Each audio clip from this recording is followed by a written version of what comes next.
Hi friends, ದಿನದ ಎಲ್ಲ ಪ್ರಮುಖ ಸುದ್ದಿಯನ್ನು ನಿಮಗೆ ತಲುಪಿಸೋ ಮಸ್ತ್ ಮಗ ಚಾನಲ್ನ ಫುಲ್ ನ್ಯೂಸ್ಗೆ ಸ್ವಾಗತ. ನಾನು ಅಮರ್ ಪ್ರಸಾದ್. ತಮಿಳುನಾಡು ಮತ್ತು ಪಶ್ಚಿಮ ಬಂಗಾಳದಲ್ಲಿ ಚುನಾವಣೆಗಿಂತ ಚುನಾವಣಾ ನಂತರದ ಬೆಳವಣಿಗೆಗಳು ಒಂದಕ್ಕಿಂತ ಒಂದು ರೋಚಕವಾಗಿವೆ. ಒಂದ್ ಕಡೆ ನಾನು ಸೋತಿಲ್ಲ, ನಾನು ರಾಜೀನಾಮೆ ಕೊಡಲ್ಲ ಅಂತ ಬಂಗಾಳದಲ್ಲಿ ಮಮತಾ ಬ್ಯಾನರ್ಜಿ ಪಟ್ಟು ಹಿಡಿದು ದಂಗೆ ಎದ್ದು ಕುತ್ಕೊಂಡಿದ್ರೆ, ಆತ ವಿಜಯ್ ಮೈತ್ರಿಕೂಟಗಳನ್ನೇ ಅಲುಗಾಡಿಸ್ತಾ ಇದ್ದಾರೆ. ಈಗ ಡಿಎಂಕೆ ಮತ್ತು ಕಾಂಗ್ರೆಸ್ ನಡುವೆ ದೊಡ್ಡ ಬೆಂಕಿ ಹತ್ಕೊಂಡಿದೆ. ಕಾರಣ, ಕಾಂಗ್ರೆಸ್ ಡಿಎಂಕೆನ ಪ್ರಬಲ ಎದುರಾಳಿ ವಿಜಯ್ಗೆ ಬೆಂಬಲ ಘೋಷಿಸಿದೆ. ನಾವು ಟಿವಿಕೆ ಸರ್ಕಾರಕ್ಕೆ ಸಪೋರ್ಟ್ ಮಾಡ್ತೀವಿ, ತಮಿಳುನಾಡು ಜನರ ಆಸೆಗೆ ಬೆಂಬಲ ಕೊಡ್ತೀವಿ ಅಂತ ಕಾಂಗ್ರೆಸ್ ಅನೌನ್ಸ್ ಮಾಡಿದೆ. ಎಲ್ಲ 5 ಶಾಸಕರು ವಿಜಯ್ಗೆ ಬೆಂಬಲ ಪತ್ರವನ್ನು ಕೊಟ್ಟಿದ್ದಾರೆ. ಈ ವೇಳೆ ಒಂದು ಕಂಡೀಷನ್ ಕೂಡ ಹಾಕಿದ್ದಾರೆ. ಯಾವುದೇ ಕಾರಣಕ್ಕೂ ಕೋಮುವಾದಿ ಶಕ್ತಿಗಳನ್ನ ಮೈತ್ರಿಕೂಟಕ್ಕೆ ಸೇರಿಸಿಕೊಳ್ಳಬಾರದು ಅಂತ ಡಿಮಾಂಡ್ ಮಾಡಿದ್ದಾರೆ. ಸರ್ಕಾರ ರಚನೆಗೆ ಸಪೋರ್ಟ್ ಮಾಡಿ ಅಂತ ವಿಜಯ್ ನಮ್ಮ ಹತ್ರ ಮನವಿ ಮಾಡಿದ್ರು. ತಮಿಳುನಾಡಿನಲ್ಲಿ ಬಿಜೆಪಿ ಮತ್ತು ಅದರ ಮಿತ್ರರು ಅಧಿಕಾರಕ್ಕೆ ಬರೋದನ್ನ ತಡೆಯೋದು ನಮ್ಮ ಮುಖ್ಯ ಉದ್ದೇಶ ಅಂತ ಕಾಂಗ್ರೆಸ್ ಪ್ರಧಾನ ಕಾರ್ಯದರ್ಶಿ ಕೆಸಿ ವೇಣುಗೋಪಾಲ್ ಹೇಳಿದ್ದಾರೆ. ಇದಕ್ಕೆ ಡಿಎಂಕೆ ತೀವ್ರ ಆಕ್ರೋಶ ಹೊರಹಾಕಿದೆ. ಕಾಂಗ್ರೆಸ್ ನಮ್ಮ ಬೆನ್ನಿಗೆ ಚೂರಿ ಹಾಕಿದೆ ಅಂತ ಡಿಎಂಕೆ ವಕ್ತಾರ ಸರವಣನ್ ಅಣ್ಣಾದುರೈ ಕಿಡಿಕಾರಿದ್ದಾರೆ. ಇತ್ತ ಡಿಎಂಕೆ ನಾಯಕಿ ಕನಿಮೊಳಿ ಕೂಡ ಬೇಸರ ವ್ಯಕ್ತಪಡಿಸಿದ್ದಾರೆ. ಒಟ್ಟಾಗಿ ಚುನಾವಣೆಯನ್ನು ಎದುರಿಸಿದ್ವಿ, ಆದ್ರೆ ಈಗ ಕಾಂಗ್ರೆಸ್ ನಮ್ಮೊಟ್ಟಿ ಚುನಾವಣೆ ಸ್ಪರ್ಧೆ ಮಾಡಿ ನಮ್ಮ ಬೆಂಬಲದೊಂದಿಗೆ ಒಂದಷ್ಟು ಸೀಟ್ಗಳನ್ನ ಕೂಡ ಗೆದ್ದು ಈಗ ಏಕಪಕ್ಷೀಯ ನಿರ್ಧಾರ ತಗೊಂಡಿದ್ದಾರೆ ಅನ್ನೋ ತರದಲ್ಲಿ ಅವರು ಹೇಳಿಕೆ ಕೊಟ್ಟಿದ್ದಾರೆ. ಡಿಎಂಕೆ ಆರೋಪಕ್ಕೆ ಕಾಂಗ್ರೆಸ್ ಕೂಡ ತಿರುಗೇಟು ಕೊಟ್ಟಿದೆ. ಡಿಎಂಕೆ ನಾಯಕರ ಟೀಕೆಗಳು ಕೇವಲ ಹತಾಶೆಯ ಮಾತಷ್ಟೇ ಅಂತ ಕಾಂಗ್ರೆಸ್ ಸಂಸದ ಮಣಿಕಂ ಟ್ಯಾಗೋರ್ ಕೌಂಟರ್ ಕೊಟ್ಟಿದ್ದಾರೆ. ಇದಕ್ಕೆ ವಿಜಯ್ ಕೊಟ್ಟಿರೋ ಟ್ವಿಸ್ಟ್ ಏನು ಗೊತ್ತಾ? ರಾಜ್ಯಪಾಲ ರಾಜೇಂದ್ರ ವಿಶ್ವನಾಥ್ ಅವರನ್ನ ಭೇಟಿಯಾಗುವಾಗ ಕಾಂಗ್ರೆಸ್ ಕೊಟ್ಟಿದ್ದ ಬೆಂಬಲ ಪತ್ರವನ್ನು ಅವರು ಕೊಟ್ಟಿಲ್ಲ.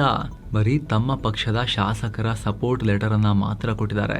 ಮೌಖಿಕವಾಗಿ ಮಾತ್ರ ತನಗೆ 118 ಶಾಸಕರ ಬೆಂಬಲ ಇದೆ ಅಂತಷ್ಟೇ ಹೇಳಿದ್ದಾರೆ. ಅಂದ್ರೆ ಸರ್ಕಾರ ರಚನೆಗೆ ನನಗೆ ಅವಕಾಶ ಕೊಡಿ, ನಾನು ವಿಧಾನಸಭೆಯಲ್ಲಿ ಬಹುಮತ ಸಾಬೀತುಪಡಿಸ್ತೀನಿ, ವಿಶ್ವಾಸಮತ ಯಾಚನೆ ಮಾಡಿ ಸಾಬೀತುಪಡಿಸ್ತೀನಿ ಅನ್ನೋ ತರದಲ್ಲಿ ಅವರು ಅಪ್ರೋಚ್ ಅನ್ನ ತೋರಿಸ್ತಾ ಇದ್ದಾರೆ ವಿಜಯ್. ಹೀಗಾಗಿ ಮುಂದೆ ವಿಜಯ್ ಇನ್ನೂ ಕೂಡ ಆಪ್ಷನ್ಗಳನ್ನ ಓಪನ್ ಇಟ್ಕೊಂಡಂಗೆ ಕಾಣಿಸ್ತಾ ಇದೆ. ಸದ್ಯಕ್ಕೆ ನೋಡಬೇಕು. ಸದ್ಯ ಹೊಸ ಸರ್ಕಾರ ರಚನೆಗೆ ಹಕ್ಕನ್ನಂತೂ ಮಂಡಿಸಿದ್ದಾರೆ. ಅದರಂತೆ ವಿಜಯ್ ಗುರುವಾರ ಸಿಎಂ ಆಗಿ ಪ್ರಮಾಣ ವಚನ ಸ್ವೀಕಾರ ಮಾಡ್ತಾರೆ. ವಿಜಯ್ ಪಕ್ಷ 108 ಸ್ಥಾನ ಗೆದ್ದಿದೆ. 10 ಸ್ಥಾನಗಳ ಅಗತ್ಯ ಇದೆ ಸರಳ ಬಹುಮತಕ್ಕೆ. ಕಾಂಗ್ರೆಸ್ ಬೆಂಬಲವನ್ನ ಇವರು ಒಪ್ಕೊಂಡ್ರು ಕೂಡ ಇನ್ನೂ 5 ಶಾಸಕರು ಬೇಕಾಗ್ತಾರೆ. ಇದಕ್ಕಾಗಿ ವಿಜಯ್ ವಿಸಿಕೆ, ಸಿಪಿಐ ಮತ್ತು ಸಿಪಿಐಎಂ ಪಕ್ಷಗಳ ಬೆಂಬಲ ಕೇಳಿದ್ದಾರೆ ಅಂತ ಹೇಳಲಾಗ್ತಿದೆ. ಇವರೆಲ್ಲರ ಹತ್ರ ತಲಾ 2 ಸೀಟ್ ಇವೆ. ಒಂದು ವೇಳೆ ಈ ಪಕ್ಷಗಳು ಸಪೋರ್ಟ್ ಮಾಡಿದ್ರೆ ಟಿವಿಕೆ ಸಂಖ್ಯಾ ಬಲ 119ಕ್ಕೆ ಏರೋದ್ರ ಮೂಲಕ ವಿಜಯ್ ಈಸಿಯಾಗಿ ಸಿಎಂ ಪಟ್ಟಕ್ಕೆ ಏರ್ತಾರೆ. ಇದೆಲ್ಲದರ ಮಧ್ಯೆ ಟಿವಿಕೆಗೆ ಸಪೋರ್ಟ್ ಮಾಡೋಕೆ ಎಐಎಡಿಎಂಕೆಯ ಕೆಲ ಶಾಸಕರು ಒಲವನ್ನ ವ್ಯಕ್ತಪಡಿಸಿದ್ರು. ಅವರೆಲ್ಲ ವಿಜಯ್ಗೆ ಬೆಂಬಲ ಕೊಡೋಕೆ ಮುಂದಾಗಿದ್ರು. ಹೀಗಾಗಿ ಎಐಎಡಿಎಂಕೆ ಇಬ್ಬಾಗ ಆಗಬಹುದು ಅಂತೆಲ್ಲ ರಿಪೋರ್ಟ್ಸ್ ಬಂದಿದ್ವು. ಆದ್ರೆ ನಮ್ಮ ಪಾರ್ಟಿಯಲ್ಲಿ ಯಾವುದೇ ಭಿನ್ನಾಭಿಪ್ರಾಯ ಇಲ್ಲ, ಎಲ್ಲ 47 ಶಾಸಕರು ಒಗ್ಗಟ್ಟಾಗಿದ್ದಾರೆ, ನಾವು ವಿಜಯ್ಗೆ ಸಪೋರ್ಟ್ ಮಾಡಲ್ಲ ಅಂತ ಅಣ್ಣಾ ಡಿಎಂಕೆ ಹೇಳಿದೆ. ಇತ್ತ ಬಂಗಾಳದಲ್ಲಿ ಹೊಸ ಡ್ರಾಮಾ ಶುರುವಾಗಿದೆ. ಮಮತಾ ಬ್ಯಾನರ್ಜಿ ಸುಪ್ರೀಂ ಕೋರ್ಟ್ ಮೆಟ್ಟಿಲೇರೋಕೆ ರೆಡಿ ಆಗಿದ್ದಾರೆ. ಈಗ ಸಿಆರ್ಪಿಎಫ್ ಗೂಂಡಾಗಳು ನನಗೆ ಹಿಂಬದಿಗೆ ಹೋದ್ರು, ಹೊಟ್ಟೆಗೆ ಹೋದ್ರು, ಗೂಂಡಾಗಳು ಅಂತೆಲ್ಲ ಹೇಳಿದ ಬಳಿಕ ನಾನು ಅಧಿಕಾರದಿಂದ ಕೆಳಗಿಳಿಯಲ್ಲ, ನಾನು ಸೋತೆ ಇಲ್ವಲ್ರಿ ಅಂತ ಹೇಳಿದ್ದ ಮಮತಾ ಬ್ಯಾನರ್ಜಿ ಅವರು ಈಗ ಕಾನೂನು ಸಮರಕ್ಕೆ ರೆಡಿಯಾಗಿದ್ದಾರೆ. ಬಿಜೆಪಿ ಹಾಗೂ ಎಲೆಕ್ಷನ್ ಕಮಿಷನ್ ಚುನಾವಣಾ ಅಕ್ರಮ ಮಾಡಿದ್ದಾರೆ ಅಂತ ಹೇಳಿ ಆರೋಪಿಸಿ ದೂರು ಕೊಡ್ತಾರಂತೆ. ಅಷ್ಟು ಮಾತ್ರ ಅಲ್ಲ, ಮಮತಾ ಬ್ಯಾನರ್ಜಿ ಇನ್ನೂ ಕೂಡ ರಾಜೀನಾಮೆನೇ ಕೊಡದೇ ಇರೋಕೆ ಇದೇ ಮುಖ್ಯ ಕಾರಣ. ಅವರಿಗೆ ಕೋರ್ಟ್ ಅಲ್ಲಿ ಮತ್ತೆ ನನ್ನ ಅಧಿಕಾರ ಮುಂದುವರಿಬಹುದು ಅನ್ನೋ ಲೆಕ್ಕಾಚಾರ ಇದೆ ಅಂತ ಹೇಳಿ ಟಿಎಂಸಿ ಮೂಲಗಳು ಹೇಳ್ತಾ ಇವೆ. ಈ ಹೊತ್ತಲ್ಲಿ ಕೋಲ್ಕತ್ತಾದಲ್ಲಿರೋ ಟಿಎಂಸಿ ಕಚೇರಿಗಳ ಮೇಲೆ ದಾಳಿಯಾಗಿದೆ. ಟೆಂಗ್ರಾ ಟಿಎಂಸಿ ಕಚೇರಿಗೆ ಕೇಸರಿ ಬಣ್ಣ ಬಳಿದು ಬಿಜೆಪಿ ಧ್ವಜವನ್ನ ಹಾರಿಸಿರುವುದು ಕಂಡು ಬಂದಿದೆ. ಅಲ್ಲದೆ ಮಮತಾ ಬ್ಯಾನರ್ಜಿ ಅವರ ಕಾಲಿಘಾಟ್ ನಿವಾಸದ ಭದ್ರತೆಯನ್ನ ಕಮ್ಮಿ ಮಾಡಲಾಗಿದೆ. ಹಾಗೆ ನಿವಾಸದ ಹೊರಗಿದ್ದ ಸ್ವಯಂ ಚಾಲಿತ ಗೇಟ್ ಅನ್ನ ತೆಗೆದು ಹಾಕಲಾಗಿದೆ. ಇನ್ನು ರಿಸಲ್ಟ್ ಬರ್ತಿದ್ದ ಹಾಗೆ ಮಾಜಿ ಕ್ರಿಕೆಟಿಗ ಮನೋಜ್ ತಿವಾರಿ ಟಿಎಂಸಿ ಬಿಟ್ಟು ಬಿಜೆಪಿಗೆ ಸೇರ್ಪಡೆಯಾಗಿದ್ದಾರೆ. ಪಕ್ಷದಲ್ಲಿ ಮಮತಾ ಬ್ಯಾನರ್ಜಿ ನನ್ನ ಸೈಡ್ ಲೈನ್ ಮಾಡ್ತಾ ಇದ್ರು, ಚೆನ್ನಾಗಿರ್ಲಿಲ್ಲ, ಅಲ್ಲಿ ಕಡೆಗಣಿಸ್ತಾ ಇದ್ರು ಅವರು ಅಂತ ಆರೋಪ ಮಾಡಿದ್ದಾರೆ. ಏನೋ ಟಿಎಂಸಿ ಸೋತಿರೋದಕ್ಕೆ ಅಧೀರ್ ರಂಜನ್ ಚೌಧರಿ ಅಂತ ಕೆಲ ಕಾಂಗ್ರೆಸ್ ನಾಯಕರೇ ಸಂಭ್ರಮ ಮಾಡ್ತಾ ಇದ್ರು.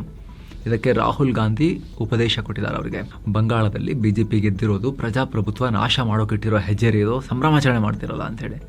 ಇದು ರಾಜಕೀಯ ವಿಚಾರ ಅಲ್ಲ, ದೇಶದ ವಿಚಾರ, ಒಂದಾಗಿರೋಣ ನಾವು ಇದರಲ್ಲಿ ಅಂತ ರಾಹುಲ್ ಹೇಳಿದ್ದಾರೆ. ಈ ನಡುವೆ ಎಐಎಂಐಎಂ ಮುಖ್ಯಸ್ಥ ಅಸದುದ್ದೀನ್ ಓವೈಸಿ ಸ್ಟೇಟ್ಮೆಂಟ್ ಕೊಟ್ಟಿದ್ದಾರೆ. ಮುಸ್ಲಿಮರೆಲ್ಲ ಸೇರ್ಕೊಂಡು ಒಂದು ಪಾರ್ಟಿ ಕಟ್ಟಬೇಕು ಅಂತ ಕರೆ ಕೊಟ್ಟಿದ್ದಾರೆ. ಈ ಸೋ ಕಾಲ್ಡ್ ಸೆಕ್ಯುಲರ್ ಪಾರ್ಟಿಗಳಿಂದ ಬಿಜೆಪಿಯನ್ನ ತಡೆಯೋಕೆ ಖಂಡಿತ ಸಾಧ್ಯ ಇಲ್ಲ. ಅರವಿಂದ್ ಕೇಜ್ರಿವಾಲ್ ಮತ್ತು ಉದ್ಧವ್ ಠಾಕ್ರೆ ಅವರಂತ ನಾಯಕರು ಕೂಡ ಸಾಫ್ಟ್ ಹಿಂದುತ್ವದ ಮೊರೆ ಹೋಗಿ ಸೋತಿದ್ದಾರೆ. ಮಮತಾ ಕೂಡ ಇದೇ ಟ್ಯಾಕ್ಟಿಕ್ಸ್ ಅನ್ನ ಯೂಸ್ ಮಾಡಿದ್ರು. ಸೊ ಮುಸ್ಲಿಮರೇ ಸೇರ್ಕೊಂಡು ಸ್ವಂತ ರಾಜಕೀಯ ಪಕ್ಷವನ್ನ ಕಟ್ಕೋಬೇಕು ಅಂತ ಬಂಗಾಳ ಮುಸ್ಲಿಮರಿಗೆ ಓವೈಸಿ ಕರೆ ಕೊಟ್ಟಿದ್ದಾರೆ. ಅಲ್ಲೇ ಬಂಗಾಳದಲ್ಲಿ ಮಮತಾ 15 ವರ್ಷಗಳಿಂದ ಅಧಿಕಾರದಲ್ಲಿದ್ದರೂ ಕೂಡ ಮುಸ್ಲಿಮರು ಈಗಲೂ ಬಡವರಾಗೇ ಉಳಿದಿದ್ದಾರೆ. ತಮ್ಮನ್ನು ತಾವು ಸೆಕ್ಯುಲರ್ ಅಂತ ಹೇಳ್ಕೊಳ್ಳೋ ಪಾರ್ಟಿಗಳಿಗೆ ಸಪೋರ್ಟ್ ಮಾಡಿ ನಿಮ್ಮ ವೋಟನ್ನು ನೀವು ವೇಸ್ಟ್ ಮಾಡ್ಕೋಬೇಡಿ, ಡಿಪೆಂಡ್ ಆಗಬೇಡಿ ಅಂತೆಲ್ಲ ಓವೈಸಿ ಹೇಳಿಕೆ ಕೊಟ್ಟಿದ್ದಾರೆ. ಇದೇ ವೇಳೆ ಬಂಗಾಳದಲ್ಲಿ ಬಿಜೆಪಿ ಗೆದ್ದಿರೋದನ್ನು ನಾವು ಗೌರವಿಸ್ತೀವಿ, ಇದು ಜನ ಕೊಟ್ಟಿರೋ ತೀರ್ಪು ಅಂತ ಮ್ಯಾಂಡೇಟ್ ಅನ್ನ, ರಿಸಲ್ಟ್ಸ್ ಅನ್ನ ಒಪ್ಕೊಳ್ಳೋದಾಗೂ ಕೂಡ ಓವೈಸಿ ಹೇಳಿದ್ದಾರೆ. ಇವರು ಷಡ್ಯಂತ್ರದ ಥಿಯರಿಯನ್ನೇನು ಹೇಳಲಿಲ್ಲ ಅಲ್ಲಿ ಓವೈಸಿ. ಇನ್ನೊಂದು ಕಡೆ ಚುನಾವಣಾ ಫಲಿತಾಂಶ ಹೊರಬಿದ್ದಾಗಿನಿಂದ ಬಂಗಾಳದ ಹಲವು ಕಡೆ ಘರ್ಷಣೆಗಳಾಗಿವೆ. ಈ ವೇಳೆ ಒಟ್ಟು 2 ಮೃತಪಟ್ಟಿದ್ದಾರೆ ಅಂತ ಬಂಗಾಳ ಪೊಲೀಸರು ಮಾಹಿತಿ ಕೊಟ್ಟಿದ್ದಾರೆ. ಒಂದ್ ಕಡೆ ಅಖಿಲೇಶ್ ಯಾದವ್ರ ಸಮಾಜವಾದಿ ಪಾರ್ಟಿ ಮಹತ್ವದ ನಿರ್ಧಾರ ತಗೊಂಡಿದೆ. 2027ರ ವಿಧಾನಸಭಾ ಚುನಾವಣೆಗಾಗಿ ಐಪ್ಯಾಕ್ ಸಂಸ್ಥೆಯೊಂದಿಗಿನ ಒಪ್ಪಂದವನ್ನ ಕೈಬಿಟ್ಟಿದೆ. ಪಶ್ಚಿಮ ಬಂಗಾಳದಲ್ಲಿ ಟಿಎಂಸಿ ಮತ್ತು ತಮಿಳುನಾಡಲ್ಲಿ ಡಿಎಂಕೆ ಸೋತಿದ್ದೇ ಅಖಿಲೇಶ್ರ ಈ ನಿರ್ಧಾರಕ್ಕೆ ಪ್ರಮುಖ ಕಾರಣ. ಈ 2 ರಾಜ್ಯಗಳಲ್ಲಿ ಐಪ್ಯಾಕ್ ಸಂಸ್ಥೆನೇ ಚುನಾವಣಾ ತಂತ್ರಗಾರಿಕೆಯ ಹೊಣೆಯನ್ನ ಹೊತ್ತಿತ್ತು. ಅದು ಫೇಲ್ ಆದ ಬೆನ್ನಲ್ಲೇ ಎಸ್ಪಿಇ ನಿರ್ಧಾರ ತಗೊಂಡಿದೆ. ಇನ್ನು ಅಸ್ಸಾಂನಲ್ಲಿ ಹಿಮಂತ ಬಿಸ್ವಾ ಸರ್ಮಾ ಅವರೇ ಸಿಎಂ ಆಗೋ ಸಾಧ್ಯತೆ ಹೆಚ್ಚಿದೆ. ಮೇ 12ನೇ ತಾರೀಕು ಪ್ರಮಾಣ ವಚನ ನಡೆಯಬಹುದು ಅಂತ ಹೇಳಲಾಗ್ತಿದೆ. ಅತ್ತ ಕೇರಳದ ಹೊಸ ಸಿಎಂ ರೇಸ್ನಲ್ಲಿ ಕೆಸಿ ವೇಣುಗೋಪಾಲ್, ವಿಡಿ ಸತೀಸನ್ ಮತ್ತು ರಮೇಶ್ ಚೆನ್ನಿತಾಲಾ ಹೆಸರು ಮುಂಚೂಣಿಯಲ್ಲಿದೆ. ಇವರಲ್ಲಿ ಸಿಎಂ ಯಾರಾಗ್ತಾರೆ ಅನ್ನೋದು ಇನ್ನೂ ಕೂಡ ಕನ್ಫರ್ಮ್ ಆಗಬೇಕಾಗಿದೆ. ಇನ್ನು ಮಿಡಲ್ ಈಸ್ಟ್ ಕಡೆಯಿಂದ ಇಂಪಾರ್ಟೆಂಟ್ ಸುದ್ದಿ, ಯುದ್ಧವನ್ನ ಕೊನೆಗೊಳಿಸೋಕೆ ಇರಾನ್ ಮತ್ತು ಅಮೆರಿಕ ಒಪ್ಪಂದಕ್ಕೆ ಬರ್ತಾ ಇವೆ. ಇದಕ್ಕಾಗಿ 1 ಪುಟದ ಮೆಮೊರಾಂಡಮ್ ರೆಡಿಯಾಗಿದೆ. ಇದರಲ್ಲಿ 14 ಪಾಯಿಂಟ್ಸ್ ಇವೆ. ಯುದ್ಧ ಶುರುವಾದ್ಮೇಲೆ 2 ದೇಶಗಳು ಇದೇ ಮೊದಲ ಬಾರಿಗೆ ಸಂಧಾನಕ್ಕೆ ಇಷ್ಟು ಹತ್ತಿರ ಬಂದಿವೆ ಅಂತ ಅಮೆರಿಕದ ಆಕ್ಸಿಯೋಸ್ ರಿಪೋರ್ಟ್ ಮಾಡಿದೆ. ಇನ್ನು 48 ಗಂಟೆಗಳಲ್ಲಿ ಇರಾನ್ ಕೆಲ ಮುಖ್ಯ ವಿಚಾರಗಳಿಗೆ ಉತ್ತರ ಕೊಡಬೇಕಾಗಿದೆ.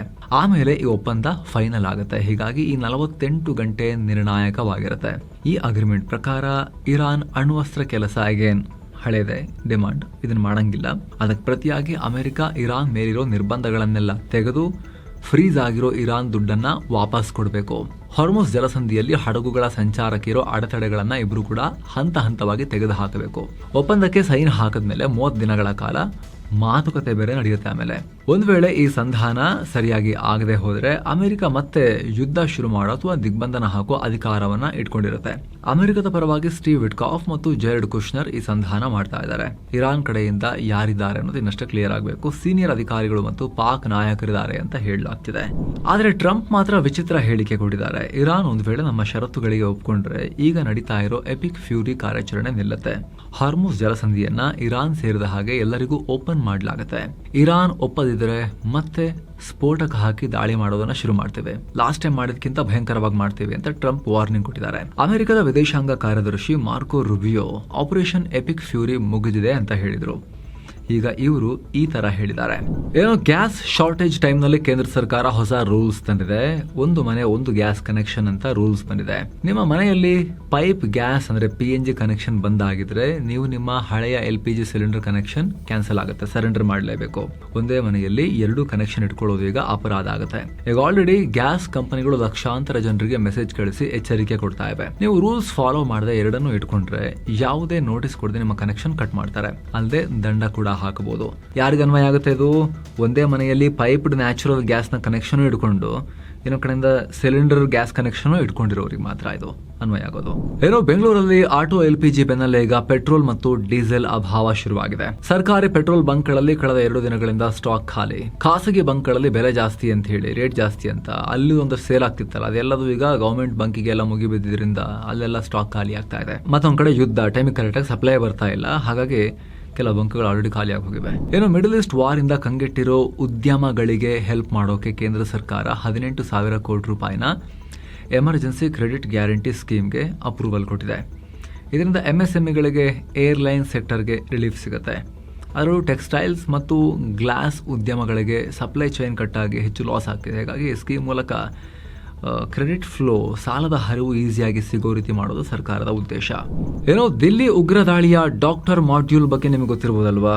ಈ ಮಾಡ್ಯೂಲ್ ಬಗ್ಗೆ ಲಿಂಕ್ ಹೊಂದಿದ್ದ ಹೈದರಾಬಾದ್ ಮೂಲದ ಕೆಲ ಡಾಕ್ಟರ್ಗಳ ಬಗ್ಗೆ ಶಾಕಿಂಗ್ ಮಾಹಿತಿ ಬರ್ತಾ ಇದೆ. ಇವರು ಸಾಮೂಹಿಕ ಹತ್ಯೆಗಳನ್ನ ಮಾಡೋಕೆ ಮುಂದಾಗಿದ್ರು ಅಂತ ಗೊತ್ತಾಗಿದೆ. ಈ ಕೇಸಲ್ಲಿ ಹೈದರಾಬಾದ್ ಮೂಲದ ಡಾಕ್ಟರ್ ಸೈಯದ್ ಮೊಹಿಯುದ್ದೀನ್, ಉತ್ತರ ಪ್ರದೇಶದ ಆಜಾದ್ ಮತ್ತು ಮೊಹಮ್ಮದ್ ಸುಹೇಲ್ ಅರೆಸ್ಟ್ ಆಗಿದ್ರು. ಈಗ ಇವರ ವಿರುದ್ಧ ಅಹಮದಾಬಾದ್ನ ವಿಶೇಷ ಎನ್ಐಎ ಕೋರ್ಟ್ಗೆ ಚಾರ್ಜ್ ಶೀಟ್ ಸಲ್ಲಿಕೆಯಾಗಿದೆ. ಅದರಲ್ಲಿ ಇವರು IS ಉಗ್ರ ಸಂಘಟನೆಯೊಂದಿಗೆ ಸೇರಿ ಜೈವಿಕ ಭಯೋತ್ಪಾದನೆ ನಡೆಸೋಕೆ ಸಂಚು ರೂಪಿಸಿದ್ರು ಅಂತ ಗೊತ್ತಾಗಿದೆ. ಅಂದ್ರೆ ಊಟ ಅಥವಾ ನೀರಲ್ಲಿ ವಿಷ ಹಾಕಿ ಒಮ್ಮೆಲೆ ಸಾವಿರಾರು ಜನರ ಪ್ರಾಣವನ್ನ ತೆಗೆಯೋ ರೀತಿ ಇವರು ಪ್ಲಾನ್ ಮಾಡ್ತಾ ಇದ್ರು ಅಂತ. ಇವರು ಹರಳೆಣ್ಣೆ ಬೀಜಗಳಿಂದ ಅಪಾಯಕಾರಿ ವಿಷವನ್ನ ಕೂಡ ತಯಾರಿಸೋಕೆ ಪ್ರಯತ್ನ ನಡೆಸ್ತಾ ಇದ್ರು. ಬಂಧಿತ ಡಾಕ್ಟರ್ ಮೊಹಿಯುದ್ದೀನ್ ತನ್ನ ಮನೆಯಲ್ಲೇ ಲ್ಯಾಬ್ ಕೂಡ ಮಾಡ್ಕೊಂಡಿದ್ದೆ ಇದಕ್ಕೋಸ್ಕರ.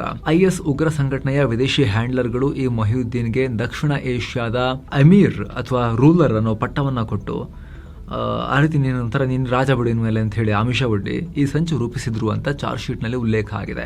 ಅಂದ್ರೆ ಭಾರತ ಸೇರಿ ಇಡೀ ದಕ್ಷಿಣ ಏಷ್ಯಾವನ್ನ ಒಂದು ಸಾಮ್ರಾಜ್ಯ ತರ ಮಾಡಿಬಿಟ್ಟು ನಿನ್ನ ಅದರ ರಾಜ ಮಾಡ್ತೀವಿ, ಎಮೀರ್ ಮಾಡ್ತೀವಿ ನಿನ್ನ ಅಂತ. ಕತರದ ರೂಲರ್ಸ್ ಇದಾರಲ್ಲ, ಎಮೀರ್ ಇದಾರಲ್ಲ, ಹಂಗೆ ನಿನ್ನ ಮಾಡ್ತೀನಿ, ನೀನು ದಾಳಿ ಮಾಡು ಅಂತ ಹೇಳಿ ಆತನಿಗೆ ಆಮಿಷ ಒಡ್ಡಲಾಗಿತ್ತಂತೆ. ಈ ಮೂರ್ಖ ಎಮೀರ್ ಆಗ್ತೀನಿ ಅಂತ ಹೇಳಿ ಸೇರ್ಕೊಂಡ್ಬಿಟ್ಟಿದ್ದಾರೆ ಒಟ್ಟಿಗೆ ಹೋಗಿ. ಈ ಸಂಚಿಗೆ ಉಳಿದ ಇಬ್ಬರು ಆರೋಪಿಗಳಾದ ಆಜಾದ್ ಮತ್ತು ಸುಹೇಲ್ ರಾಜಸ್ಥಾನದಿಂದ ಹಣ ಮತ್ತು ಅಕ್ರಮ ಶಸ್ತ್ರಾಸ್ತ್ರ ಸಂಗ್ರಹಿಸಿ ಮೊಹಿಯುದ್ದೀನ್ಗೆ ಸರಬರಾಜು ಮಾಡ್ತಾ ಇದ್ರು. ಇವರಿಗೆ ಯಾವ ಪಟ್ಟ ಸಿಗ್ತಾ ಇತ್ತು? ಮಂತ್ರಿನ, ಈ ಸೌತ್ ಏಷ್ಯಾ ಸಾಮ್ರಾಜ್ಯದ್ದು ಒಬ್ಬ ಎಮೀರ್, ಇನ್ನೊಬ್ಬ ಏನು ಗೃಹ ಸಚಿವ, ಹಣಕಾಸು ಸಚಿವ, ಈ ಥರದೆಲ್ಲ ಕೊಡ್ತೀವಿ ಅಂತ ಹೇಳಿದರೆ ಇವರಿಗೆ ಮಹಾಮೂರ್ಖರು.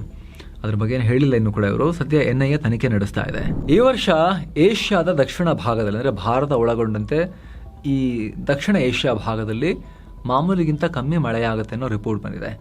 South Asian climate outlook forum report ಇದು. ಮಾಲ್ಡೀವ್ಸ್ನಲ್ಲಿ ಮೀಟಿಂಗ್ ಮಾಡಲಾಯಿತು, ಅಲ್ಲಿ ಇದು ರಿಲೀಸ್ ಆಗಿದೆ ರಿಪೋರ್ಟ್. ಜೂನ್ನಿಂದ ಸೆಪ್ಟೆಂಬರ್ವರೆಗೆ ಮುಂಗಾರು ಇರುತ್ತೆ.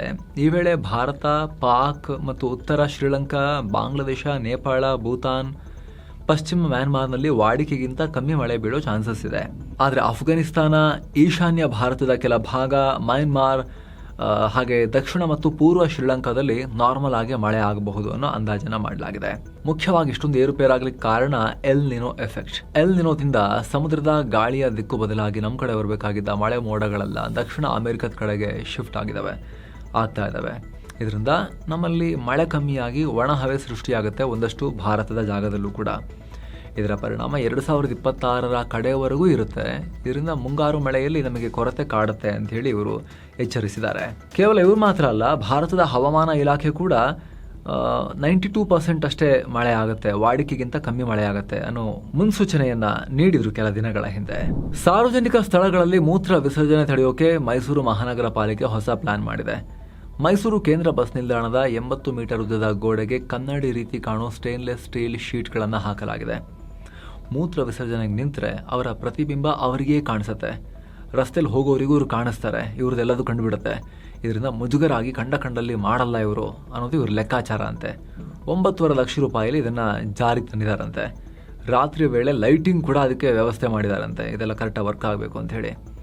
ಇದ್ರ ಬದಲು ನಮ್ಮ ದೇಶದಲ್ಲಿ ಎಲ್ಲ ಕಡೆ ಸರಿಯಾಗಿ ಸಾರ್ವಜನಿಕ ಶೌಚಾಲಯದ ವ್ಯವಸ್ಥೆ ಒಂದು, ಇನ್ನೊಂದು CCTV ಕ್ಯಾಮ್ರಾ ಅಂತೂ ಎಲ್ಲ ಕಡೆ ಇರುತ್ತಲ್ಲ, ಇನ್ನೊಂದು ಸ್ವಲ್ಪ ಜಾಸ್ತಿ ಮಾಡಿಬಿಟ್ಟು ಅದ್ರದ್ದು ವಿಡಿಯೋ ಹೊಡೆದ್ಬಿಟ್ಟು ಎಲ್ಲ ಕಡೆ ಅಪ್ಲೋಡ್ ಮಾಡಿಬಿಡಬೇಕು. ಆವಾಗ ಮರ್ಯಾದೆಗೆ ಅಂಜಿಬಿಟ್ಟು ಮಾಡೋದು ಕಮ್ಮಿ ಮಾಡ್ತಾರೆ ಜನ. ಏನೋ ಹರಿಹರ BJP ಶಾಸಕ BP ಹರೀಶ್ ವಿರುದ್ಧ ಜನಪ್ರತಿನಿಧಿಗಳ ಕೋರ್ಟ್ ಅರೆಸ್ಟ್ ವಾರೆಂಟ್ ಜಾರಿ ಮಾಡಿದೆ. ಜಾತಿ ನಿಂದನೆ ಮಾಡಿದ್ದಾರೆ ಅನ್ನೋ ಆರೋಪದಡಿ ಇವ್ರ ಮೇಲೆ ಕೇಸ್ ದಾಖಲಾಗಿತ್ತು. ಆದರೆ ವಿಚಾರಣೆಗೆ ಹಾಜರಾಗಿಲ್ಲ ಅಂತ ಹೇಳಿ ಕೋರ್ಟ್ ಈ ಆದೇಶ ನೀಡಿದೆ. ಮೇ 7ನೇ ತಾರೀಕು ಕೋರ್ಟ್ಗೆ ಹಾಜರುಪಡಿಸಿ ಅಂತ ಜಡ್ಜ್ ನಿರ್ದೇಶನ ಕೊಟ್ಟಿದ್ದಾರೆ. ಶಬರಿಮಲೆ ದೇಗುಲಕ್ಕೆ ಮಹಿಳೆಯರ ಪ್ರವೇಶಕ್ಕೆ ಸಂಬಂಧಪಟ್ಟ ಕೇಸ್ ವಿಚಾರಣೆಯಲ್ಲಿ ಸುಪ್ರೀಂ ಕೋರ್ಟ್ ತೀವ್ರ ಆಕ್ರೋಶ ಹೊರಹಾಕಿದೆ. ಈ ಕೇಸ್ಗೆ ಸಂಬಂಧಪಟ್ಟಂತ ಸಾರ್ವಜನಿಕ ಹಿತಾಸಕ್ತಿ ಅರ್ಜಿಯನ್ನ ಆರಂಭದಲ್ಲೇ ಕಸದ ಬುಟ್ಟಿಗೆ ಬಿಸಾಕಬೇಕಾಗಿತ್ರಿ ಅಂತ CJI ಸೂರ್ಯಕಾಂತ್ ಅವರು ಹೇಳಿದ್ದಾರೆ. ಒಬ್ಬ ಮುಸ್ಲಿಂ ವ್ಯಕ್ತಿ ನೇತೃತ್ವದ ವಕೀಲರ ಸಂಘಕ್ಕೆ ದೇಗುಲದ ಆಚರಣೆ ಬಗ್ಗೆ ಪ್ರಶ್ನೆ ಮಾಡೋಕೆ ಏನು ಹಕ್ಕಿದೆ ಅಂತ ಸುಪ್ರೀಂ ಕೋರ್ಟ್ ಪ್ರಶ್ನೆ ಮಾಡಿದೆ. ಇಲ್ಲಿ CJI ಸೂರ್ಯಕಾಂತ್ ಅವರು ಕೇಳ್ತಿರೋದು ಈ ಕೇಸ್ನ ಮೂಲ PIL ಬಗ್ಗೆ. 2006ನೇ ಇಸ್ವಿಲಿ ಇಂಡಿಯನ್ ಯಂಗ್ ಲಾಯರ್ಸ್ ಅಸೋಸಿಯೇಷನ್ ಅನ್ನೋ ವಕೀಲರ ಗುಂಪು ಶಬರಿಮಲೆಗೆ ಮಹಿಳೆಯರ ಪ್ರವೇಶ ಕೋರಿ ಸುಪ್ರೀಂ ಕೋರ್ಟ್ನಲ್ಲಿ PIL ಹಾಕಿತ್ತು. ಈ ಸಂಘದ ಮುಖ್ಯಸ್ಥೆ ಭಕ್ತಿ ಪಸ್ರೀಜಾ ಅವರು ಮುಸ್ಲಿಂ ಮಹಿಳೆ ಅಂತ ಡಿಕ್ಲೇರ್ ಮಾಡ್ಕೊಂಡಿದ್ರು. ಅವರು ಇಲ್ಲಿ ಮುಖ್ಯ ಪಿಟಿಷನರ್ ಆಗಿದ್ರು. ಇದೇ PIL ವಿಚಾರಣೆಯಲ್ಲಿ ಅಂದರೆ 2018ರಲ್ಲಿ ಅಂದಿನ CJI ದೀಪಕ್ ಮಿಶ್ರಾ ನೇತೃತ್ವದ ಪೀಠ 10ರಿಂದ 50 ವರ್ಷದ ಮಹಿಳೆಯರಿಗೆ ನಿರ್ಬಂಧ ಇದೆ, ಇನ್ಮೇಲೆ ಹಂಗಿರಬಾರ್ದು, ಅವರೂ ಕೂಡ ಶಬರಿಮಲೆಗೆ ಹೋಗಬಹುದು, ಭಕ್ತಿಗೆ ಅಡೆತಡೆ ಇರಬಾರ್ದು ಅಂತ ಹೇಳಿ ತೀರ್ಪನ್ನ ಕೊಟ್ಟಿದ್ರು. ಈಗ ಆ ತೀರ್ಪನ್ನ ಮರುಪರಿಶೀಲನೆ ಮಾಡಿ ಅಂತ ಸಲ್ಲಿಸಲಾಗಿರುವ ಅರ್ಜಿಗಳ ವಿಚಾರಣೆ ನಡೀತಾ ಇದೆ. ಧರ್ಮದ ವಿಚಾರದಲ್ಲಿ ಕೋರ್ಟ್ ಎಷ್ಟು ಹಸ್ತಕ್ಷೇಪ ಮಾಡಬಹುದು ಅನ್ನೋ ಬಗ್ಗೆ ಈ 9 ನ್ಯಾಯಮೂರ್ತಿಗಳ ಪೀಠ ವಿಚಾರಣೆ ಮಾಡ್ತಾ ಇದೆ. ಇದೇ ವೇಳೆ ಸುಪ್ರೀಂ ಕೋರ್ಟ್ನ CJ ಸೂರ್ಯಕಾಂತ್ ಅವರು ಈ PL ಏನಿದೆ ಸರಿ ಇಲ್ಲ, ಅವಾಗ ಸ್ಟಾರ್ಟಿಂಗಲ್ಲಿ 2006ರಲ್ಲೇ ಬುಟ್ಟಿಗೆ ಹಾಕಬೇಕಾಗಿತ್ತು, ಕಸದ ಬುಟ್ಟಿಗೆ ಅಂತ ಹೇಳಿ ಜರಿದಿದ್ದಾರೆ. ಹಾಗೆ ಇನ್ನೊಬ್ರು ಜಡ್ಜ್ BV ನಾಗರತ್ನ ಅವರು PILಗಳನ್ನ ದುರ್ಬಳಕೆ ಮಾಡಿಕೊಳ್ಳಲಾಗ್ತಾ ಇದೆ ಅನ್ನೋ ಕಾಮೆಂಟ್ ಅನ್ನ ಕೂಡ ಮಾಡಿದ್ದಾರೆ. ವಿಯೆಟ್ನಾಂ ಅಧ್ಯಕ್ಷ ಟೋಲಾಮ್ ಭಾರತಕ್ಕೆ ಬಂದಿದ್ದಾರೆ. PM ಮೋದಿ ಅವರೊಂದಿಗೆ ಮೀಟಿಂಗ್ ಮಾಡಿದ್ದಾರೆ. ಉಭಯ ನಾಯಕರು 13 ಒಪ್ಪಂದಗಳಿಗೆ ಸೈನ್ ಹಾಕಿದ್ದಾರೆ. ಏನೋ ಈ ಭೇಟಿಯಲ್ಲಿ ಮುಖ್ಯವಾಗಿ ಬ್ರಹ್ಮೋಸ್ ಮಿಸೈಲ್ ಬಗ್ಗೆ ಮಾತುಕತೆ ಆಗ್ತಿದೆ. ಡೀಲ್ ಇನ್ನೂ ಕೂಡ ಫೈನಲ್ ಆಗಿಲ್ಲ ಅಂತ ವಿದೇಶಾಂಗ ಇಲಾಖೆ ವಕ್ತಾರ ಹೇಳಿದ್ದಾರೆ. ಭಾರತದ UPI ಮತ್ತು ವಿಯೆಟ್ನಾಂನ ವಿಯೆಟ್ QR ಪೇಮೆಂಟ್ ಸಿಸ್ಟಮ್ ಅನ್ನ ಲಿಂಕ್ ಮಾಡೋಕೆ RBI ಮತ್ತು ಅಲ್ಲಿನ ಸೆಂಟ್ರಲ್ ಬ್ಯಾಂಕ್ ಒಪ್ಪಂದ ಮಾಡಿಕೊಂಡಿದ್ದಾರೆ. ಇದು ಆಕ್ಟಿವೇಟ್ ಆದ್ರೆ ಟೂರಿಸ್ಟ್ ಗಳಿಗೆ ಹಾಗೂ ಬಿಸ್ನೆಸ್ ಮಾಡೋರಿಗೆ ಕರೆನ್ಸಿ ಎಕ್ಸ್ಚೇಂಜ್ ನ ಟೆನ್ಷನ್ ಇರಲ್ಲ, ಇಂಟರ್ನ್ಯಾಷನಲ್ ಕಾರ್ಡ್ ಕೂಡ ಬೇಕಾಗಲ್ಲ, ಇನ್ಸ್ಟೆಂಟ್ ಪೇಮೆಂಟ್ಸ್ನ ಮಾಡ್ಬೋದು. ಪ್ರತಿ ವರ್ಷ ಸುಮಾರು 5.6 ಲಕ್ಷ ಭಾರತೀಯರು ವಿಯೆಟ್ನಾಂಗೆ ಹೋಗ್ತಾರೆ. ಮುಂದಿನ ದಿನಗಳಲ್ಲಿ ಸಂಖ್ಯೆಯನ್ನು 10 ಲಕ್ಷಕ್ಕೆ ಏರಿಸೋಕೆ 2 ರಾಷ್ಟ್ರಗಳು ಪ್ಲಾನ್ ಹಾಕಿವೆ. ಇದರೊಂದಿಗೆ ಕ್ರಿಟಿಕಲ್ ಮಿನರಲ್ಸ್, ರೇರ್ ಅರ್ಥ್ಸ್, ಇಂಧನ ಭದ್ರತೆ ಮತ್ತು ಹೊಸ ಟೆಕ್ನಾಲಜಿ ಡೆವಲಪ್ ಮಾಡೋಕ್ಕೂ ಕೂಡ ಒಪ್ಪಂದ ಆಗಿದೆ. ಅಲ್ಲದೆ ನಮ್ಮ ಔಷಧಿ, ಕೃಷಿ ಉತ್ಪನ್ನಗಳನ್ನು ಕೂಡ ಇಲ್ಲಿಂದ ರಫ್ತು ಮಾಡೋಕೆ ಡೀಲ್ ಆಗಿದೆ. 2030ರ ಹೊತ್ತಿಗೆ 2 ದೇಶಗಳ ನಡುವಿನ ವ್ಯಾಪಾರವನ್ನು $25 ಬಿಲಿಯನ್ ಏರಿಸೋ ಗುರಿಯನ್ನ ಕೂಡ ಹಾಕೊಂಡಿದ್ದಾರೆ. ಇದು 2.36 ಲಕ್ಷ ಕೋಟಿ. ಅದು ಈಗ ಆಲ್ರೆಡಿ $16 ಬಿಲಿಯನ್ ಕ್ರಾಸ್ ಆಗಿದೆ. ಇದು ಈ ಭೇಟಿ ಟೈಮಲ್ಲಿ 2 ರಾಷ್ಟ್ರಗಳ ಸಂಬಂಧವನ್ನು ಉನ್ನತ ಮಟ್ಟದ ಪಾಲುದಾರಿಕೆ ಹಂತಕ್ಕೆ ಏರಿಸಲಾಗಿದೆ. ಇನ್ನು ಮೋದಿ ಮಾತನಾಡಿದ್ದಾರೆ, ಭಾರತದ ಆಕ್ಟ್ ಈಸ್ಟ್ ಪಾಲಿಸಿಗೆ ವಿಯೆಟ್ನಾಂ ತುಂಬಾನೇ ಇಂಪಾರ್ಟೆಂಟ್. ವಿಯೆಟ್ನಾಂ ಸಪೋರ್ಟ್ನಿಂದ ಆಸಿಯಾನ್ ರಾಷ್ಟ್ರಗಳೊಂದಿಗೆ ನಮ್ಮ ಕನೆಕ್ಷನ್ ಇನ್ನಷ್ಟು ಸ್ಟ್ರಾಂಗ್ ಆಗುತ್ತೆ ಅನ್ನೋ ಹೇಳಿಕೆ ಕೊಟ್ಟಿದ್ದಾರೆ. ಏನು ಈ ಬಾರಿ ಬೆಂಗಳೂರಲ್ಲಿ ನಡೀಬೇಕಾಗಿದ್ದ IPL ಫೈನಲ್ ಮ್ಯಾಚ್ ಅನ್ನ ಅಹಮದಾಬಾದ್ಗೆ ಶಿಫ್ಟ್ ಮಾಡಲಾಗಿದೆ. ಈ ಬಗ್ಗೆ BCCI ಸ್ಟೇಟ್ಮೆಂಟ್ ಕೂಡ ರಿಲೀಸ್ ಮಾಡಿದೆ. ಮೊದಲು ಫೈನಲ್ ಪಂದ್ಯ ಬೆಂಗಳೂರಿನಲ್ಲೇ ನಡೀಬೇಕಾಗಿತ್ತು, ಆದರೆ ಸ್ಥಳೀಯ ಕ್ರಿಕೆಟ್ ಸಂಸ್ಥೆ ಮತ್ತು ಅಧಿಕಾರಿಗಳು ಇಟ್ಟ ಕೆಲ ಡಿಮಾಂಡ್ಗಳು BCCI ರೂಲ್ಸ್ಗೆ ಸೆಟ್ ಆಗಿಲ್ಲ. ಹೀಗಾಗಿ ಅನಿವಾರ್ಯವಾಗಿ ಪಂದ್ಯವನ್ನ ಬೇರೆ ಕಡೆಗೆ ಶಿಫ್ಟ್ ಮಾಡಿದೀವಿ ಅಂತ BCCI ಸ್ಪಷ್ಟೀಕರಣ ಕೊಟ್ಟಿದೆ. ಆದರೆ ಇಲ್ಲಿ ಕಳೆದ ವರ್ಷ ಕಾಲ್ತುಳಿತ ದುರಂತ ಮತ್ತು ಶಾಸಕರ ಫ್ರೀ IPL ಟಿಕೆಟ್ ಬೇಡಿಕೆಯಿಂದಾಗಿನೇ ಮ್ಯಾಚ್ ಶಿಫ್ಟ್ ಆಗಿದೆ ಅಂತ ಹೇಳಲಾಗ್ತಿದೆ. ಈ ವಿಚಾರ ಚರ್ಚೆಯಾಗ್ತಿದ್ದ ಹಾಗೆ DCM DK ಶಿವಕುಮಾರ್ ಪ್ರತಿಕ್ರಿಯೆ ಕೊಟ್ಟಿದ್ದಾರೆ. ಶಾಸಕರಿಗೆ ಫ್ರೀ ಟಿಕೆಟ್ ಕೇಳಿದ್ದಕ್ಕೂ ಈ ಫೈನಲ್ ಪಂದ್ಯ ಸ್ಥಳಾಂತರಕ್ಕೂ ಸಂಬಂಧ ಇಲ್ಲ ಅನ್ನೋ ಹೇಳಿಕೆ ಕೊಟ್ಟಿದ್ದಾರೆ.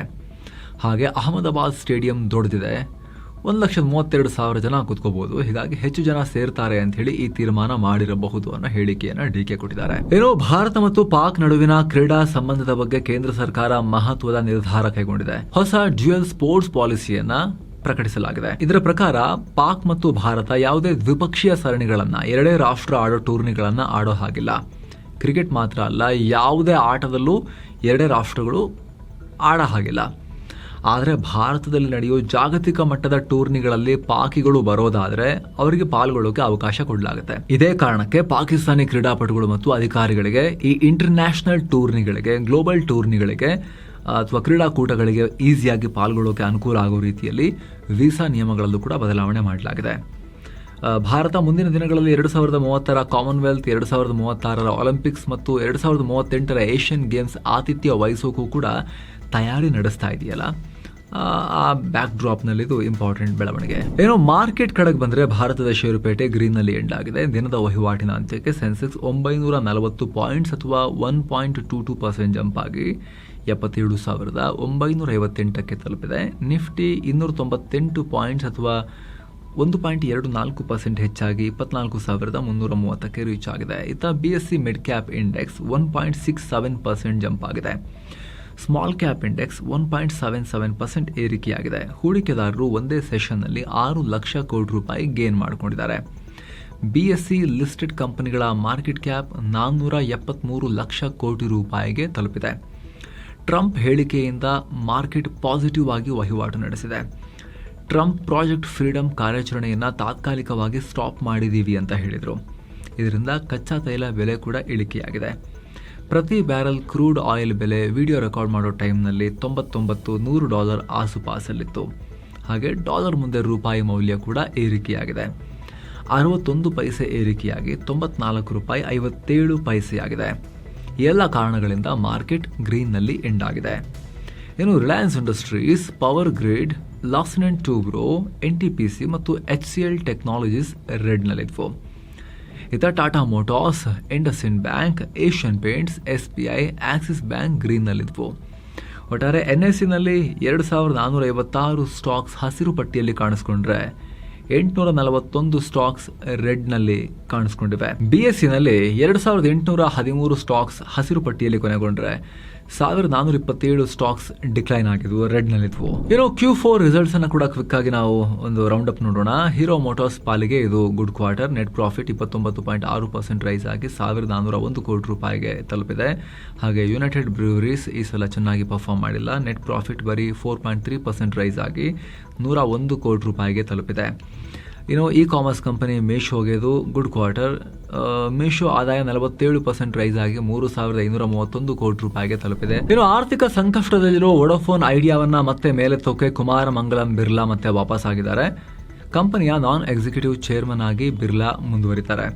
2021ರಲ್ಲಿ ಕಂಪನಿ ಸಾಲದ ಸುಳಿಯಲ್ಲಿದ್ದಾಗ ಬಿರ್ಲಾ ರಾಜೀನಾಮೆ ಕೊಟ್ಟಿದ್ರು. ಈಗ ರವೀಂದ್ರ ಟಕ್ಕರ್ ಜಾಗಕ್ಕೆ ವಾಪಸ್ ಬಂದಿದ್ದಾರೆ ಬಿರ್ಲಾ. ಟಕ್ಕರ್ ಇರ್ತಾರೆ, ವೈಸ್ ಚೇರ್ಮನ್ ಆಗಿ ಕಂಟಿನ್ಯೂ ಆಗ್ತಾರೆ. ಈ ಬದಲಾವಣೆ ಮೇ 5ರಿಂದ ಜಾರಿಗೆ ಬರ್ತಾ ಇದೆ. ಇನ್ನು ಚಿನ್ನ ಮತ್ತು ಬೆಳ್ಳಿ ಬೆಲೆ ವಿಚಾರಕ್ಕೆ ಬಂದ್ರೆ 24 ಕ್ಯಾರೆಟ್ನ 10 ಗ್ರಾಂ ಚಿನ್ನದ ಬೆಲೆಯಲ್ಲಿ 3224 ರೂಪಾಯಿ ಹೆಚ್ಚಾಗಿ 1,50,860 ರೂಪಾಯಿ ಆಗಿದೆ. 22 ಕ್ಯಾರೆಟ್ನ 10 ಗ್ರಾಂ ಚಿನ್ನದ ಬೆಲೆಯಲ್ಲಿ 2,955 ರೂಪಾಯಿ ಹೆಚ್ಚಾಗಿ 1,38,190 ರೂಪಾಯಿ ಆಗಿದೆ. 1 ಕೆಜಿ ಬೆಳ್ಳಿ ಬೆಲೆಯಲ್ಲಿ 8,602 ರೂಪಾಯಿ ಜಾಸ್ತಿಯಾಗಿ 2,49,067 ರೂಪಾಯಿ ಆಗಿದೆ. ಸೊ ಫ್ರೆಂಡ್ಸ್, ಇದಾಗಿತ್ತು ಇವತ್ತಿನ ಫುಲ್ ನ್ಯೂಸ್. ನಾವು ಕೊಯ್ದಿಲ್ಲ, ಎಳೆದಿಲ್ಲ, ಕಿರ್ಚಾಡಿಲ್ಲ, ಬರೀ ಸುದ್ದಿಯ ರೀತಿಯಲ್ಲಿ ನಿಮಗೆ ತಲುಪಿಸುವ ಪ್ರಯತ್ನವನ್ನ ಮಾಡಿದ್ದೇವೆ. ನಮ್ಮ ಈ ಪ್ರಯತ್ನ ನಿಮಗೆ ಇಷ್ಟ ಆಗ್ತಾ ಇದ್ರೆ ಸ್ನೇಹಿತರೆ, ಆಸಕ್ತ ವೀಕ್ಷಕರು ವಿಡಿಯೋ ಕೆಳಗಿರೋ ಜಾಯಿನ್ ಬಟನ್ ಮೂಲಕ ಚಾನಲ್ ಮೆಂಬರ್ ಆಗಿ ಜಾಯಿನ್ ಆಗ್ಬೋದು. ಆಗ ಎಲ್ಲ ಮೆಂಬರ್ ಓನ್ಲಿ ವಿಡಿಯೋಸ್ ಅನ್ನ ನೋಡೋದು ಮಾತ್ರ ಅಲ್ಲ ಸ್ನೇಹಿತರೆ, ನೀವು ನಮ್ಮ ತಂಡಕ್ಕೆ ನಿಮ್ಮ ಬೆಂಬಲ ಕೊಟ್ಟ ಹಾಗೂ ಕೂಡ ಆಗುತ್ತೆ. ಆಸಕ್ತರು ಜಾಯಿನ್ ಬಟನ್ ಚೆಕ್ ಮಾಡಿ ಮತ್ತೆ ಭೇಟಿ ಆಗ್ತಿರೋಣ. ನಮಸ್ಕಾರ.